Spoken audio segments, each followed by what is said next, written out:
Hello guys, welcome back to no king channel. இப்போ நம்ம பார்க்க போகிறது எஃப்எஃப்ஐசி டோக்கன் கலெக்ட் பண்ணுறது எப்படின்னு.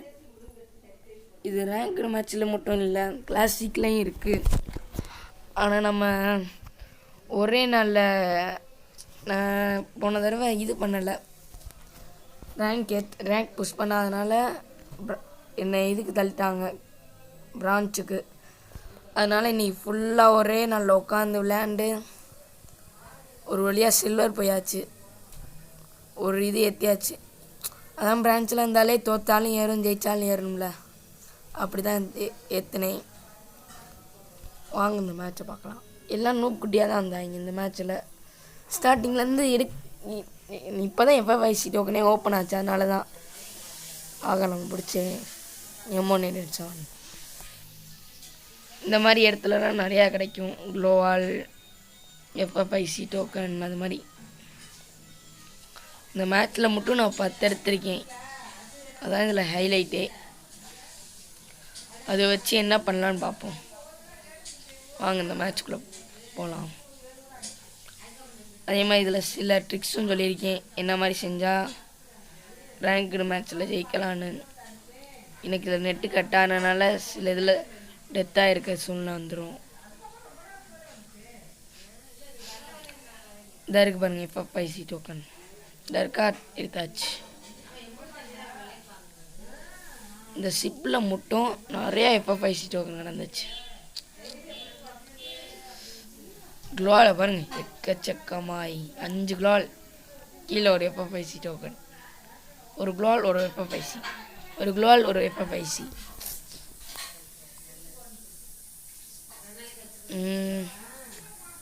அப்படியே கீழே போயிடலான்னு தான் பார்த்தேன், ஆனால் இவ்வளோ இறக்கம் இருக்குன்னு சொல்லிட்டு வேணாம் நினச்சிட்டேன். எதுக்கு இந்த மாதிரி இடத்துலலாம் சர்வைல் பண்ணுற சில கேங் இருக்கும். போகலாம் போய்கொண்டே இருக்கலாம். இப்போ ஒரு ட்ரிக்ஸ் சொல்கிறேன், அது 2 இதுக்கும் நடுவில் இருக்கும், யாருமே கண்டுபிடிக்க மாட்டாங்க. ஏன்னா இந்த பக்கம் யாருமே இல்லை.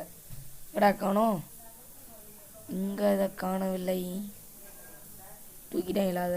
வந்தா இருக்கா, அது ரேங்க்டு மேட்ச்சில் இப்படிலாம் பண்ணாதீங்க. பேட்டை வச்சு அடிக்கிறது, கண்டுபிடிச்சிருவாங்க எங்கே இருக்கீங்க. யாருங்க இந்த பக்கம் சும்மா தான் இருக்குது, அதனால் இந்த பக்கம்குள்ளே நல்லா உள்ளே போய்க்கோங்க. க்ளோவால் எடுத்துக்கோங்க, க்ளோவால் எடுத்துகிட்டு பக்கத்தில் போடுங்க. போடுறாடே. இப்போ இந்த இடத்துல நின்றுக்கிட்டிங்கன்னா யாருக்கும் தெரியாது, அதுக்குள்ளே ஜோன் வந்துடுச்சு.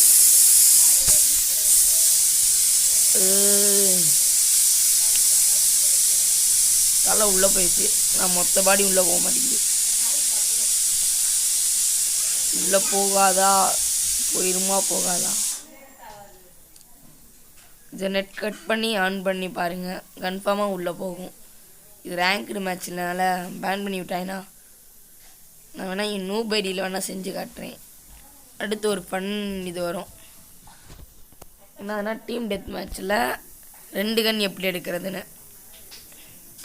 அதை அடுத்த வீடியோவில் நான் கன்ஃபார்மாக போடுறேன். எடுத்தாச்சு அந்த வீடியோவை. M1 அடிச்சோன்னா M1 அடிச்சோன்னா 2 அடி தான் அடிப்பேன், உடஞ்சிரும் பாருங்க. இப்போ பிஸ்டலை வச்சு அடிப்போம். டாலில் போயாச்சு.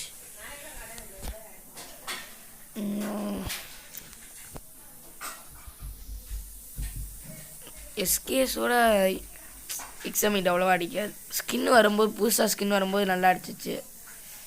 You got a rare item காமிச்சிச்சு, அது ஒரு மறக்க முடியாத சம்பவம். ஆனால் என்ன, இப்போ தான் நம்ம இதே ஆரம்பிச்சிருக்கோம் சேனலே. இனிமேல் நம்ம என்னென்ன எடுக்கிறோமோன்னு கன்ஃபார்மாக வரும். நான் நூபாக இருக்கும்போதெல்லாம் ஏதாச்சும் ஒரு ஈவெண்ட்னால் அந்த ஈவெண்ட் எப்படி எடுக்கிறதுனே தெரியாது. அதே மாதிரி கொஞ்சம் சில பேர் இருப்பீங்க, அவங்களுக்காக இந்த எஃப்எஃப்ஐசி டோக்கன் என்ன பண்ணலாம், அதை வச்சு எதுக்கு அது யூஸ் ஆகும்.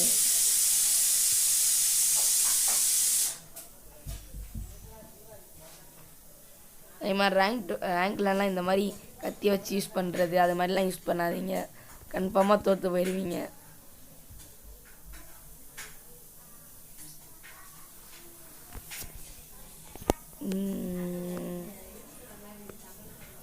அதே மாதிரி ஓடிக்கிட்டே அந்த இதை இது பண்ணுங்கள், அதை பிடிச்சி சைடில் திருப்பி விடுங்க. அப்புறம் தான் நீங்கள் ரன்னிங் பட்டன் கொடுக்க தேவையில்லை. ஜம்ப் பண்ணிவிட்டு அப்படி பண்ணிங்கன்னா அது அப்படியே ஸ்டடியாக நின்றோம். அதே நீங்கள் ஜம்ப் பண்ணிவிட்டு அந்த கத்தியை கொஞ்சம் செலட்டி விட்டிங்கன்னா உங்களுக்கு நீங்கள் அப்படியே ஆட்டோமேட்டிக்காக நீங்கள் ரன் ஆகிட்ருவீங்க. இனிமேல் நம்ம பார்த்தாச்சு. நெட்டு கட்டான காரணத்தினால் அவனை அடிக்க முடியாமல் போய்விட்டது. பாருங்க, வச்சு பொழந்துருப்பேன். ஆனால் ஒரு தைடு கூட அடி விழுகாமல் காட்டியிருக்கோம். டென்ஷன் ஆயிடுச்சு. 90 குறைஞ்சிருச்சு சார். 132 குறைஞ்சிருச்சு. இறங்குவோம். இதுக்கு மேலே அழகாக ஏற முடியும்.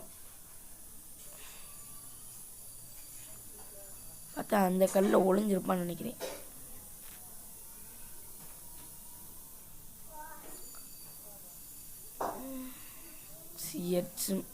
ஹெட்டு மிஸ் ஆயிடுச்சு.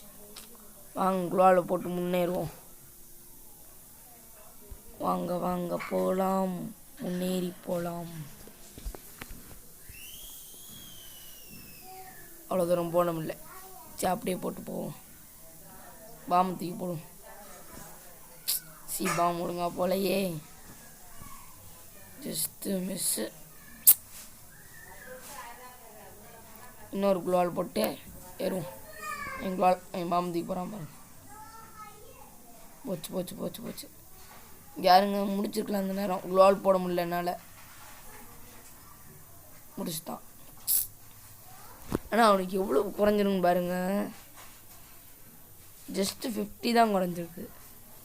எவ்வளவு அடித்தேன். சரி, அதை வச்சு என்ன பண்ணான்னு டேரெக்டாக போய் பார்த்துருவோம். அப்படி எனக்கு ரேங்க் ஏறி இருக்குது 38. அப்படியே வாங்க, இதுக்குள்ளே நுழைஞ்சாச்சு. பூயா. அதுக்குள்ளே 3 லட்சம் பேர் இது பண்ணிட்டாங்க. நம்ம 7 வச்சுருக்கோம். ஸ்டார்ட் பண்ணுவோம். இதான் இப்போ நம்ம அந்த பெட்டி எடுத்தோம்னா 2 ஏறும். ஒரு ஆளை அடித்தோம்னா 3 ஏறும். பெட்டி அடிச்சு 2 எடுத்திருக்கோம். மண்டே உடைச்சாச்சு. ஐயோ, ஜோனுக்கு வெளில போயாச்சே. புயா புயா. இன்னும் 2 மூமெண்ட் இருக்குது. புயா அடிச்சாச்சு. 12 எடுத்திருக்கோம். அடுத்து 10 இருந்தால் விளையாடலாம். அதுக்கடுத்து 20 வேணும். இப்படி தான் போய்கிட்டே இருக்கும்.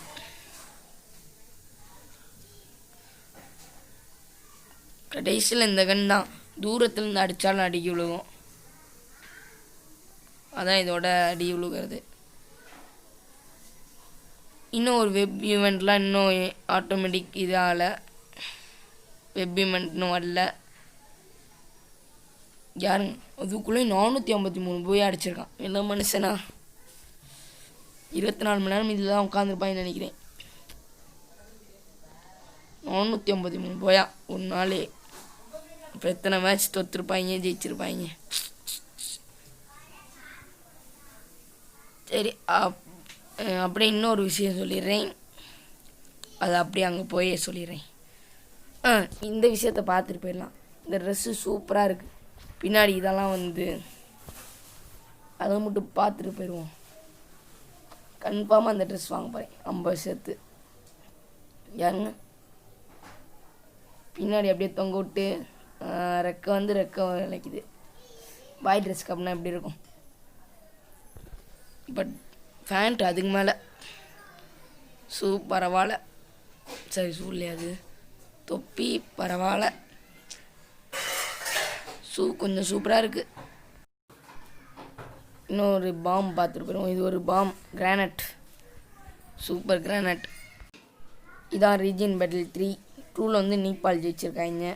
நம்ம ஜெயிச்சிருந்தா ட்ரெஸ் கொடுத்துருக்காங்க. சரி, நம்ம இப்போ இதாக இருப்பாங்க. அதே இதுதான். நான் இந்த தடவை 5 டப்பா, போன தடவை 3 டப்பா, இந்த தடவை 5 டப்பா. இந்த தடவை நான் 5 டப்பா எடுக்காம விட மாட்டேன். பாருங்கள், இந்த தடவை கேஷ் கோடையும் சேர்த்துருக்காங்க. கேஷ் கோடு ஒரு கில் அடித்தோம்னா 5 பாயிண்ட்டு, ஒரு பூய் அடித்தோம்னா 25 பாயிண்ட்டு. சூப்பர். அப்போனா நம்ம இந்த நேரம் இதே வாங்கிக்கலாம், நேம் சேஞ்சிங் கார்டே வாங்கலாம். Jolly jolly. நானும் எங்கள் குரூப்போடு சேர்ந்து டிஎன் உல்ஃப் ஸ்ரீடான் வைக்க போகிறேன். சரி காய்ஸ், பாய்.